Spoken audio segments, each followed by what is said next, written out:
오늘 보실 말씀은 느헤미야 8장 1절부터 12절까지 말씀입니다. 제가 봉독해 드리겠습니다. 이스라엘 자손이 자기들의 성읍에 거주하였더니 일곱째 달에 이르러 모든 백성이 일제히 수문 앞 광장에 모여 학사 에스라에게 여호와께서 이스라엘에게 명령하신 모세의 율법책을 가져오기를 청하매 일곱째 달 초하루에 제사장 에스라가 율법책을 가지고 회중 앞 곧 남자나 여자나 알아들을 만한 모든 사람 앞에 이르러 수문 앞 광장에서 새벽부터 정오까지 남자나 여자나 알아들을 만한 모든 사람 앞에서 읽음에 뭇 백성이 그 율법책에 귀를 기울였는데 그때 학사 에스라가 특별히 지은 나무 강단에 서고 그의 곁 오른쪽의 선자는 마띠디아와 스마와 아나야와 우리야와 힐기야와 마아세야여 그의 왼쪽의 선자는 부다야와 미사엘과 말기야와 하숨과 하스바따나와 스가랴와 무술람이라. 에스라가 모든 백성 위에 서서 그들 목전에 책을 펴니 책을 펼 때 모든 백성이 일어서니라. 에스라가 위대하신 하나님 여호와를 송축하며 모든 백성이 손을 들고 아멘 아멘 하고 응답하고 몸을 굽혀 얼굴을 땅에 대고 여호와께 경배하니라.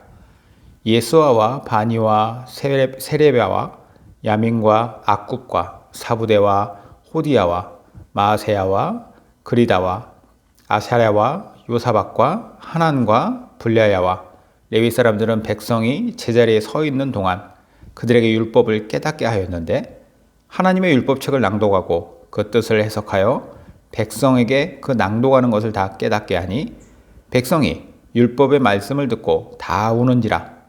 총독 느헤미야와 제사장 겸 학사 에스라와 백성을 가르치는 레위 사람들이 모든 백성에게 이르기를 오늘은 너희 하나님 여호와의 성일이니 슬퍼하지 말며 울지 말라 하고 느헤미야가 또 그들에게 이르기를 너희는 가서 살진 것을 먹고 단 것을 마시되 준비하지 못한 자에게는 나누어 주라.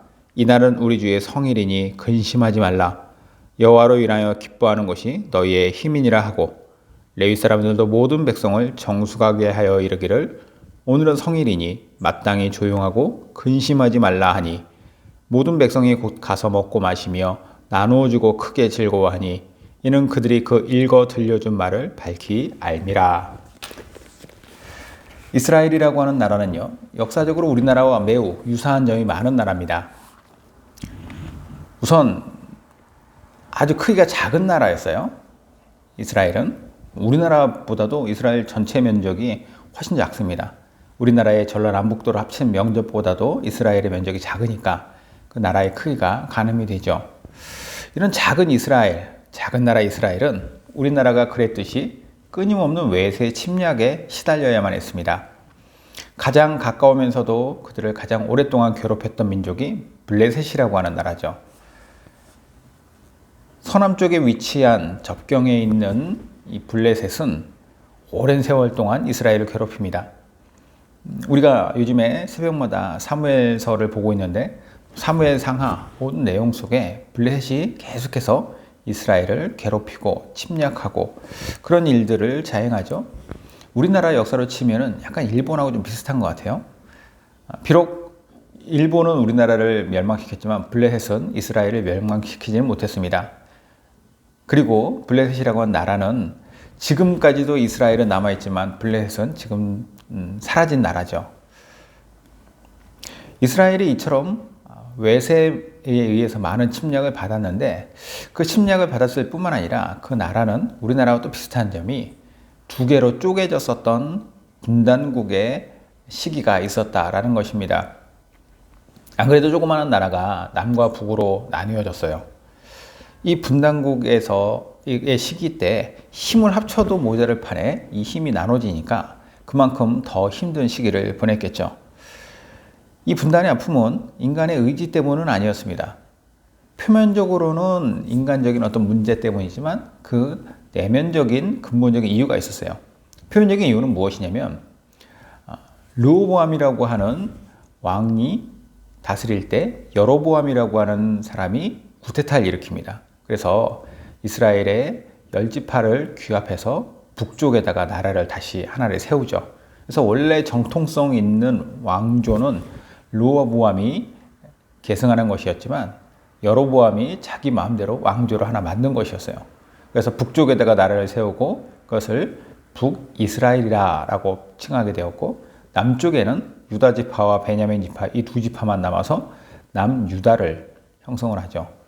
이렇게 둘로 나누어졌던 이 시대를 가리켜서 분열왕국 시대라고 말합니다. 이 분열왕국 시대는 이스라엘 역사 전체에서 몇백 년이 이어지게 되는데, 그렇게 분열왕국 시대가 있다가 북이스라엘이 먼저 아수르에 의해서 BC 722년도에 멸망을 하게요. 그리고 한 130여 년 정도 지난 이후에 남유다도 바벨론에 의해서 멸망을 당하죠. 그러니까 대제국이 이쪽 지역까지 몰려와서 이 나라를 하나하나 무너뜨리다가 이제 이스라엘도 먹게 된 것입니다. 특별히 남유다 같은 경우에는 바벨론에 의해서, 신바벨로니아죠. 바벨론에 의해서 멸망당했는데, 이 바벨론의 정책이 뭐였냐면 남유다에 있는 사람들을 멸망시킨 다음에 그 사람들을 자기네들의 나라로 포로로 잡아가서 그들을 종살이를 시키는 것이었습니다. 그래서 잡혀가서 가두어진 기간이다 라고 해가지고 이 기간을 가리켜서 유숙이라고 하는데, 바벨론 유수를 당하게 되는 것이에요. 이스라엘 사람들이 3차에 걸쳐서 바벨론, 그러니까 지금으로 치면 신바벨로니아가 어디냐면 이라크 있는 지역입니다. 그래서 그곳까지 그들이 끌려가서 거기에서 종살이를 하게 되었죠. 그러다가 이 바벨로니아라고 하는 제국이 아주 크고 강대한 제국이었는데, 이 제국이 아주 허무하게 무너지는 사건이 발생해요. 어디에 무너지냐면 페르시아, 바사에 무너집니다. 그래서 페르시아에 의해서 바벨론이 무너지는데, 페르시아는 바벨론에서 당연히 페르시아가 바벨론에 의해서 잡혀온 사람들, 그런 포로들도 다 페르시아의 포로로 이제는 종속이 당연히 되겠죠. 그런데 페르시아는 바벨론과 좀 다른 정책을 가지고 있었어요. 지금으로 치면 약간 좀 훨씬 더 글로벌한 그런 정책이었는데, 페르시아의 라고 하는 제국을 만든 사람이 이제 고레스라고 하는 대왕입니다. 세계사적으로는 키루스 2세라고 하는데, 이 키루스 2세가 어떤 정책을 펴냐면은 바벨론에 의해서 잡혀왔었던 많은 민족들을 고국으로 돌려보내요. 그래서 자기네들의 삶을 예전처럼 다시 영위하도록 하는데, 소속은 페르시아의 종속국입니다. 그래서 페르시아에다가 세금을 바치도록 하는 것이죠. 훨씬 더 자유롭게, 그리고 훨씬 더 합리적으로 나라를 운영하는 거예요. 그러다 보니까 이 페르시아 시대 때에는 여러 이방 작은 소수 민족 가운데서도 똑똑한 사람들은 그 사람들을 이제 관리로서도 채용하고 그렇게 키워주기도 했었죠. 자, 그래서 이스라엘이 3차에 걸쳐서 바빌론에 끌려갔던 것처럼 3차에 걸쳐서 페르시아에 의해서 다시 고향으로 돌아옵니다. 1차 때는 스룹바벨이라고 하는 사람을 중심으로 해서 이스라엘 백성들이 돌아와요. 2차 때는 에스라라고 하는 사람을 중심으로 이스라엘 백성들이 돌아오고, 마지막 3차 때는 느헤미야라고 하는 사람을 중심으로 이스라엘 백성이 돌아오게 됩니다. 1차, 2차, 3차에 걸쳐서 돌아오게 되는데, 다시 돌아온 이 시기가 얼마 만에 돌아오냐면 70년 만에 돌아와요. 그리고 이 70년이라고 하는 기간은 이미 남유다가 멸망하기 100년도 훨씬 이전부터 하나님이 그들에게 미리 예언하셨던 기간입니다. 왜냐하면 계속해서 하나님 앞에 범죄를 저지르고 있었기 때문에 앞으로 너희는 멸망할 것이다. 그리고 너희가 멸망해서 포로로 끌려갈 것이고, 포로로 끌려갔다가 다시 70년 만에 귀환할 것이다. 이것을 이미 하나님이 이사야 선지자 등을 통해서 말씀하셨던 것이죠. 자, 그렇게 70년 만에 돌아오니까 당연히 돌아온 사람들은 예전에 포로로 끌려갈 당시에 어린 나이에 그들 끌려갔다가 다시 돌아오면은 70세 이상이 되는 사람들이겠지만, 그런 사람들도 있었지만 대부분은 이 바벨론에 의해서 포로로 끌려갔다가 페르시아 시대까지 넘어갈 동안 그곳에서 태어난 2세대, 3세대의 사람들일 것입니다. 그래서 2세대, 3세대의 이스라엘 사람들이 다시 돌아와서 그들이 한 일이 무엇이냐면, 1차 때 스룹바벨과 함께 돌아온 사람들은 가장 먼저 성전을 재건해요. 이스라엘 백성들의 그들의 정체성, 하나님의 백성이잖아요. 그러니까 하나님의 집, 성전을 재건하는 일을 하죠. 2차 때 에스라가 데리고 왔잖아요. 에스라를 중심으로 해서는 뭔 일이 일어나냐면 에스라는 제사장 겸 학사, 그러니까 율법가, 법률가거든요. 그러다 보니까 에스라에 의해서 70년간 완전히 사장되었던 말씀이 다시 회복이 됩니다. 그래서 그들에게 하나님의 말씀을 회복하는 운동이 에스라를 중심으로 일어나고, 마지막 3차 느헤미야를 중심으로 돌아온 사람들, 이 느헤미야 중심으로는 어떤 일이 일어나냐면 무너져버린 성벽을 재건을 해요. 그래서 예루살렘 성벽을 다시 재건하는 일이 느헤미야를 통해서 이루어지게 되는 것이죠. 자, 이런 설명을 제가 쭉 해드린 이유가 있어요. 오늘 말씀이 느헤미야를 중심으로 해서 성벽을 재건한 뒤에 이스라엘 백성들이 모여서 뭔가를 했다라고 하는 말씀이죠. 그럼 그들은 뭘 했느냐? 그들이 한 것은 재건된 성전과 그리고 말씀의 회복도 있었지만 여전히 그들에게 잘 이루어지지 않은 게 있어요. 이게 뭐냐? 삶이 안정되지 않았었기 때문에 그들이 신앙적으로 여전히 답보 상태에 머물러 있었다라는 것입니다. 왜 그러냐면 그들의 삶이 안정되지 못했다라는 것, 성벽이 없을 때는 그들을 보호해 줄 만한 어떤 보호막이 없었던 것이죠. 그러다 보니까 그들이 성전도 지었고 말씀으로 새롭게 되기도 했었지만 그 주변에 있었던 여러 이방 민족들이 계속 이스라엘을 침공하고 약탈을 자행하고 힘들게 했던 거예요. 그러다 보니까 그들이 하나님과의 관계성을 제대로 쌓아가기가 어려웠습니다. 삶이 안정되지 못할 때에는 신앙이 안정되지 못해요. 그런데 그들이 이제 성벽이 재건이 되고 나니까 그동안 제대로 하지 못했던 신앙에 대한 총력을 기울이려고 하는 운동이 일어나는 것입니다. 그게 오늘 본문의 내용이에요. 자, 어떤 과정을 거쳤는지를 제가 6화 원칙에 따라서 한번 보겠습니다. 첫 번째, 언제 이 일이 일어났다라고 이야기하냐면 본문에 이스라엘 백성들이 성읍에 거주한 지 7째 달 초하루, 그러니까 7째 달 첫날, 반년이 지나고 나서 하반기로 넘어설 때 이 일이 일어났다. 그 시간은 새벽부터 정오까지다 라고 기록하고 있습니다. 그럼 어디에서 일이 일어나느냐? 1절과 3절에 보면은 수문앞 광장이라고 얘기를 해요. 수문앞. 수문은 물의 문입니다. 그러니까 워터게이트예요. 이 수문이라고 하는 것은 어디에 있냐면 성전과 성벽 사이에 있습니다. 그래서 성벽이 이렇게 쭉 있고 그 안에 이렇게 성전이 있을 거 아니에요. 성전과 성벽 사이에 또 광장이, 수문앞 광장이라고 하는 광장이 있었던 거죠. 그리고 본문에 등장하는 인물들, 누가 등장하느냐? 우선은 아까 언급했었던 느헤미야도 등장하고 에스라도 등장하고 레위 지파 사람들도 등장을 하고, 그리고 그 밖에 모든 이스라엘 사람들, 말씀을 들을 만한 남녀노소를 불문하고 대부분의 이스라엘 사람들이 여기에 왔다라는 거예요. 한마음 한뜻으로. 그럼 거기서 뭘 했느냐? 한 것은 무엇이냐? 에스라에게 율법책을 가져다 주십시오. 그것을 우리에게 알려주십시오. 라는 거예요. 에스라가 율법책을 낭독하고, 그리고 어떤 방식으로 어떻게 그들에게 이 율법책은 들려졌느냐?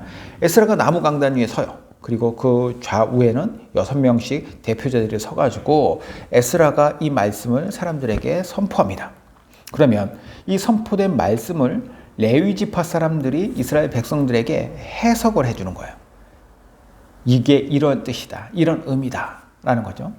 자, 그것이 이스라엘 백성들에게 들려지자 이스라엘 백성들에게는 어떤 현상이 일어나요?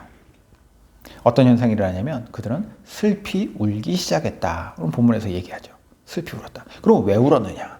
그들이 울었던 이유가 있어요. 하나님 말씀을 듣고 이 말씀을 깨달았을 때 그들의 본질적인 모습이 깨달아진 거죠.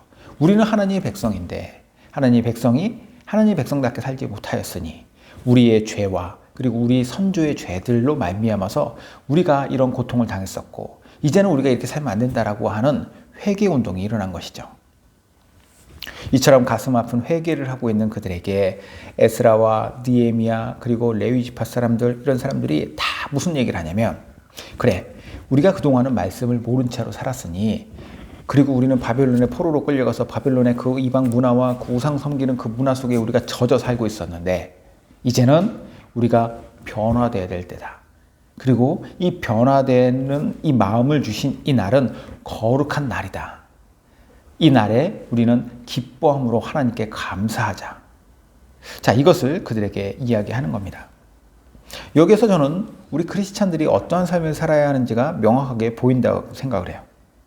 우리는 보통 삶에 치일 때, 즉 하루하루를 바쁘게 살 때 신앙적인 고민을 잘 하지 못하고 살죠.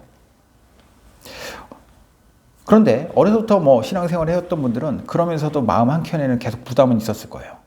내가 이렇게 살면 안 되는데. 그래서 어느 날 이렇게 진지한 갈망이 생기는 것을 경험할 겁니다.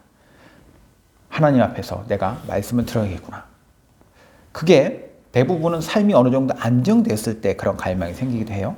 혹은 삶이 안정되지 않았다 하더라도 뭔가 말씀을 그리워하는 마음이 생겼을 때, 혹은 우연히 들었던 말씀이, 혹은 해석된 말씀이 나에게 깨달아졌을 때, 그때 우리 안에서는 뭔가 동요하는 것이 일어나죠. 그럴 때 죄를 깨닫고 회개하고 하나님 앞에 나오면서 동시에 여러 감사의 제목들도 생겨나고 다시금 신앙적으로 좀 뭔가 자리를 잡아가는 그러한 모습을 보이게 됩니다. 오늘 본문의 내용이 바로 그런 것이라고 생각하시면 돼요. 이것만으로도 우리에게 깨닫게 해주시는 은혜가 참 많다라고 생각을 하는데, 제가 이 본문을 잘 보면서 묵상을 하다가 이런 생각이 들었어요. 이게 올바른 예배자들의 모습이구나 라는 생각이죠. 이스라엘 백성들은 70년간 노예생활, 종살이를 하면서 오랜 세월을 바빌론에 치여 살았습니다. 고통 속에 찌들어 살았어요. 그들의 악한 문화에도 지배당했습니다. 그런데 그들이 이제는 다시 고향으로 돌아와서 하나님 앞에 말씀을 들을 때 이 말씀 앞에서 반응하는 모습이 바로 이게 합당한 예배자의 모습이구나 라는 것을 보여줬다라는 것이죠. 자, 그러면 예배자다운 모습은 어떤 것인가? 본문을 통해서 한번 볼게요. 첫 번째 예배자다운 모습은 하나님을 향한 뜨거운 갈망이에요. 하나님을 향한 뜨거운 갈망. 1절에서 4절 보면은 이스라엘 자손이 자기들의 성읍에 거주하였더니 7째 달에 이르러 모든 백성이 일제히 수문학 광장에 모여 학사 에스라에게 여호와께서 이스라엘에게 명령하신 모세의 율법책을 가져오기를 청하매 7째 달 초하루에 제사장 에스라가 율법책을 가지고 회중 앞 곧 남자나 여자나 알아들을 만한 모든 사람 앞에 이르러 수문학 광장에서 새벽부터 정오까지 남자나 여자나 알아들을 만한 모든 사람 앞에서 읽음에 뭇 백성이 그 율법책에 귀를 기울였는데, 그때 학사 에스라가 특별히 지은 나무 강단에 서고 그의 곁 오른쪽에 선자는 마띠디아와 스마와 아나냐와 우리야와 힐기야와 마세아요, 그 왼쪽에 선자는 부다야와 미사엘과 말기야와 하숨과 하스바타나와 스가랴와 무술람이라. 자, 무슨 말이냐면 위에서도 언급했다시피 이스라엘 백성들이 고향으로 돌아왔습니다.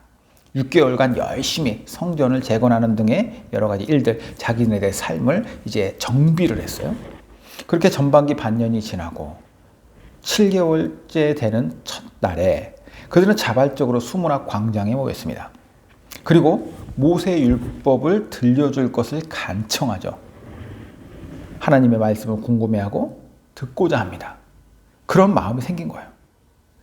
만약에 하나님을 향한 갈망이 없다면 이러겠습니까? 갈망이 있으니까 이런 일을 하는 거죠. 간절히 바라니까 애고 어른이고 할 것 없이 꼭두 새벽부터 나와서 정오까지 한 장소에서 말씀을 들은 거예요. 이날 얼마만큼의 사람들이 모였느냐? 느헤미야 바로 앞장인 이제 7장에 보면요, 이 당시에 인구 조사를 했던 내용이 나옵니다. 얼마만큼의 사람들이 다시 돌아왔는가? 모두 합하면 5만 명이 조금 안 되는 숫자가 나오는데 이게 결코 적은 숫자가 아니에요. 그렇죠? 수문학 광장이 아무리 넓다 한들, 아까도 말씀드렸다시피 이스라엘 자체가 워낙에 작은 나라잖아요. 거기에 예루살렘이라고 하는 도시도 사실 수도이긴 하지만 아주 작은 곳입니다. 거기에서 또 성전을 지었고, 성전도 얼마나 크겠습니까? 거기에 광장이 있으면 그 광장이 얼마만큼 그렇게 크지 않을 텐데 거기에 5만 명이 운집했다? 아주 빽빽하게 모여들었을 것이라는 상상을 해볼 수 있어요. 우리가 몇만 명이 모인 예를 들어서 운동 경기장이나 아니면 콘서트장에 갔다고 한번 생각해 보시죠. 화장실부터가 얼마나 불편해요? 그런데 갈망이 있으면 불편함을 감수해요. 갈망이 있으면 내가 그곳에 가는 것을 기뻐합니다. 내가 좋아하는 가수나 팀을 갈망하니까 감수하죠. 불편한 것도 감수하고 눈살 찌푸리는 일도 서로 감수하고 그곳에 가기 위해서 티켓을 사는데 돈을 지불하는 것도 아까워하지 않고 그리고 열심히 또 오픈런하고 이스라엘 백성들이 마찬가지예요. 하나님을 향한 갈망이 그 앞에 있으니까 수문학 광장에 모입니다. 선포되는 말씀에 귀를 기울여요. 예배자의 모습이 이렇다라는 거죠. 여러분들 예배를 위해 모이셨습니다. 그렇죠? 그렇다면 여러분들에게 하나님을 향한 갈망이 어느 정도나 되는지 한번 상상해 보시기 바랍니다. 생각해 보세요. 설마 마지못해서 하나님 앞에 나오십니까? 갈망은 간절히 바란다라는 거예요. 하나님 앞에 나오는 예배자는 하나님을 간절히 바라야 됩니다. 우리 함께하는 교회는 우리의 예배가 하나님을 향한 갈망의 표현이기를 바라요. 하나님의 말씀을 듣고 싶습니다. 하나님의 뜻을 깨닫고 싶습니다. 그리고 하나님의 뜻대로 살고 싶습니다. 이 갈망이 우리 안에 있어야 된다는 것이죠. 자, 두 번째 예배자에 나온 모습 볼 텐데 그것은 하나님을 향한 경건한 태도입니다. 5절과 6절 에스라가 모든 백성 위에 서서 그들 목전에 책을 펴니 책을 펼 때 모든 백성이 일어서니라. 에스라가 위대하신 하나님 여호와를 송축하며 모든 백성이 손을 들고 아멘 아멘 하고 응답하고 몸을 굽혀 얼굴을 땅에 대고 여호와께 경배하니라. 자, 이스라엘 백성들의 행동, 어떤 행동을 보이는지 한번 보시죠. 말씀이 기록된 책을 펼치니까 그들이 다 일어섰어요.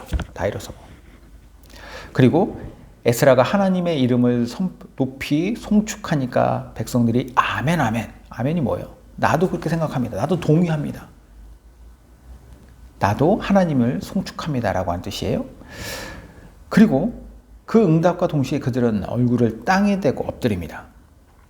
하나님 말씀에 대해, 즉 하나님 앞에서 경건하고 순수하고 열정적인 모습, 그런 태도로 보이죠. 이것은 뭐 자기적이거나 누가 강요해서 되는 게 아니에요. 모든 사람들이 그렇게 하는 행동, 그 중심에는 하나님 앞에서의 자신들의 태도가 명확하기 때문이죠. 하나님을 향한 신앙의 고백. 자, 이 말씀 묵상하면서 이곳에서 저는 이런 생각이 들었어요. 5만 명이나 되는 사람들이 말씀 앞에 일제히 일어서고 말씀 앞에 일제히 손을 들고 아멘하며 말씀 앞에 일제히 머리를 땅에 대고 엎드리는 모습. 비록 우리는 5만 명도 아니고 또 예배를 드릴 때도 막 일어섰다 앉았다 그러지도 않죠.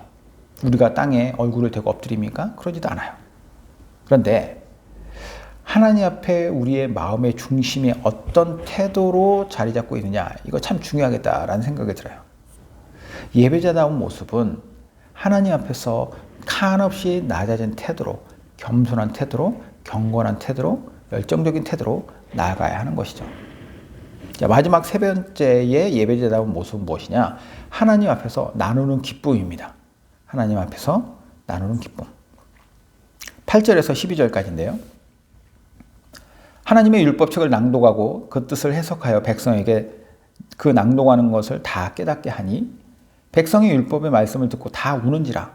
총독 느헤미야와 제사장 겸 학사 에스라와 백성을 가르치는 레위 사람들이 모든 백성에게 이르기를 오늘은 너희 하나님 여호와의 성일이니 슬퍼하지 말며 울지 말라 하고 느헤미야가 또 그들에게 이르기를 너희는 가서 살찐 것을 먹고 단 것을 마시되 준비하지 못한 자에게는 나눠주라. 이날은 우리 주의 성일이니 근심하지 말라. 여호와로 인하여 기뻐하는 것이 너희의 힘이니라 하고 레위 사람들도 모든 백성을 정숙하게 하여 이르기를 오늘은 성일이니 마땅히 조용하고 근심하지 말라 하니 모든 백성이 곧 가서 먹고 마시며 나누어주고 크게 즐거워하니 이는 그들이 그 읽어 들려준 말을 밝히 알미라. 자, 위에서도 말씀드렸다시피 이제 말씀을 읽어주고 이 말씀의 의미를 깨달았을 때 백성들은 회개하면서 자신들의 죄악을 하나님 앞에 고백하죠. 눈물을 흘려요. 모두 다 울었을 것 같지는 않습니다. 5만 명이 다 동일하게 울지는 않았을 것 같지만 아마 대부분의 사람들이 울면서 회개를 할 때 그 현장이 얼마나 충만했을까 한번 상상해 보십시오. 우리가 수련회에 가서 뭐 수십 명만 이렇게 같이 그 자리에서 울어도 그 현장에 놀라운 은혜가 임하죠. 우는 것이 곧 은혜다 이 말은 아니지만 그래도 분명한 거는 진실된 회개의 눈물이 있을 때 그곳에 은혜가 있고 그곳에 하나님의 회복이 있어요. 지금 수문학 광장에 이스라엘 백성들이 모여서 보여주는 모습입니다. 그들이 함께 회개하는 시간이 어느 정도 지났을 때 느헤미야와 에스라와 백성을 가르치는 레위 지파 사람들이 이야기합니다. 무슨 말을 하느냐? 오늘은 여호와의 성일이니. 아까 말씀드렸죠? 이러한 새로운 날이 하나님 앞에서 우리가 거룩한 날로 구별하는 거죠. 슬퍼하며 울지 말라. 너희가 살찐 것과 단 것을 마시되, 근데 또 중요한 얘기를 해요. 준비하지 못한 자에게는 나눠주라. 이날은 주의 성일이니 근심하지 말라. 여호와로 인하여 기뻐하는 것이 너희의 힘이니라. 이런 얘기를 해요. 자, 기념비적인 이 날에, 예배가 회복된 이 날에 그들은 슬퍼하는 것으로 끝날 수 없다라는 거예요. 아까 말씀드렸다시피 70년 만에 다시 돌아왔잖아요. 그러면 적어도 70년간은 이런 역사가 있었던 적이 없었어요. 그리고 70년의 그런 바빌론 유수기가 있을 수밖에 없었던 것은 계속해서 하나님 앞에 범죄함이 누적됐기 때문이거든요. 그러면 적어도 70년보다 훨씬 더 오랜 기간 동안 그들은 하나님 앞에서 이런 은혜를 누려본 적이 없었다라고 하는 뜻입니다. 얼마나 놀라운 날이에요? 이 놀라운 날에 하나님 앞에 회개하고 하나님께서 용서해 주시고 품어주신 것을 감사하면서 그 감사를 기쁨으로 나누라라고 하는 이야기를 하는 거죠. 서로 맛있는 것 먹어라. 같이 단 것을 마셔라. 자연스럽게 받은 은혜도 나누고 그리고 행복을 배가시켜라. 제가 수련회 얘기를 방금 전에 얘기했었잖아요. 수련회 때 눈물 흘리고 막 회개하는 거. 이 모습을 이렇게 상상하면서 제가 문득 떠오른 게 수련회 마지막 집회 이후에 우리가 뭐 피자를 먹거나 뭐 치킨을 먹거나 그런 시간을 한번 떠올렸습니다. 그 시간을 많은 사람들이 즐거워하고 기뻐했어요. 그럼 왜 그랬느냐 생각해보면은 그 전에는, 이전에는 제가 막연히 이런 생각했습니다. 아, 그래. 수련회 하면서 뭐 예를 들어서 뭐 2박 3일, 3박 4일 이렇게 수련회를 하면서 그 기간 동안에 에너지도 많이 썼고 피곤하고 그럴 테니까 마지막 집회하고 다 이제 우리는 다 끝냈다. 모든 것은 이제 다 끝냈으니까 우리가 이제 뒤풀이 하듯이 이렇게 체력도 보충하고 그러기 위해서 이런 것을 먹고 즐기는 것이다 라고만 좀 생각했었는데 그게 아니에요. 오늘 본문을 보면서 그게 아니었다라고 하는 확신이 생겼어요. 왜 그 시간이 좋았느냐? 예배자가 마땅히 해야 할 행동은 거기까지 가는 거죠. 그러니까 기도회하고 끝난 것으로 끝난 게 아니라 기쁨을 나누는 것까지도 포함됐다라는 거예요. 이걸 보니까 예수님이 제자들과 식탁교제를 참 많이 강조하시고 또 그 시간을 통해서 많은 것들을 나누셨다는 것. 그 시간을 통해서 얼마나 중요한 이야기들을 많이 이야기하세요. 그 현장에 하나님께서 베푸신 은혜가 계속 이어지는 거예요. 순수하게 함께 즐기는 것. 그리고 아까 중요하다고 말씀드린 거 있죠. 미처 준비하지 못한 자들과 함께 나누라. 오늘날로 치면은 어느 누구도 그 현장에서 외톨이가 되거나 소외되지 않도록 하라는 거예요. 함께 하는 것이죠. 예배는 이렇게 사랑의 나눔을 하는 데까지 이어져야 됩니다. 예배자들은 이렇게 사랑의 나눔까지의 마음도 품고 가야 돼요. 그래서 교회가 공동체를 이렇게 강조하는 거죠. 달리 하는 게 아니라 이런 모든 것들이 예배자로서의 갖춰야 할 모습이라는 겁니다.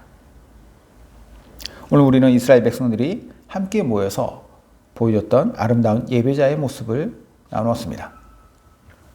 이 말씀 안에 기록된 예배자다운 모습을 가지고 있는 공동체가 바로 예배 공동체죠. 그 예배자들이 모인 시간이 예배입니다. 그러면 이 예배자로서의 마땅한 모습을 가지고 우리는 예배를 드려야 됩니다. 이것을 우리가 잘 기억했으면 좋겠다라는 생각으로 이걸 한번 일목요연하게 정리를 한번 해봤으면 좋겠다라는 생각을 해봤어요. 어떻게 잘 외울 수 있을까? 앞구장을 한번 따서 한번 외워보도록 하겠습니다. 첫 번째는 하나님을 향한 갈망이라고 했어요. 두 번째는 하나님을 앞에서의 경건한 태도라고 그랬습니다.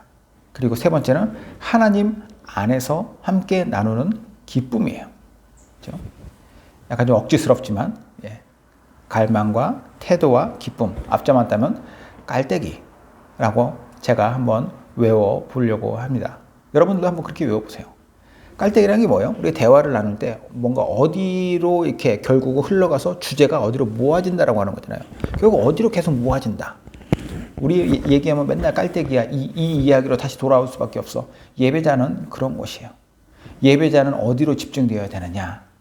하나님 앞에서의 갈망, 하나님 앞에서의 온전한 태도, 하나님 안에서의 함께 나누는 기쁨. 이것이 바로 예배자로서 가져야 할 온전한 모습이고 건강한 모습이고 그리고 그 모습을 가지고 공동체가 살아가야 되는 것이죠. 여러분 모두에게 이러한 놀라운 예배자가 갖춰야 될 그런 모습과 또 그런 것을 통하여서 아름다운 예배가 끊임없이 하나님께 올려드려지기를 주님의 이름으로 축원드립니다.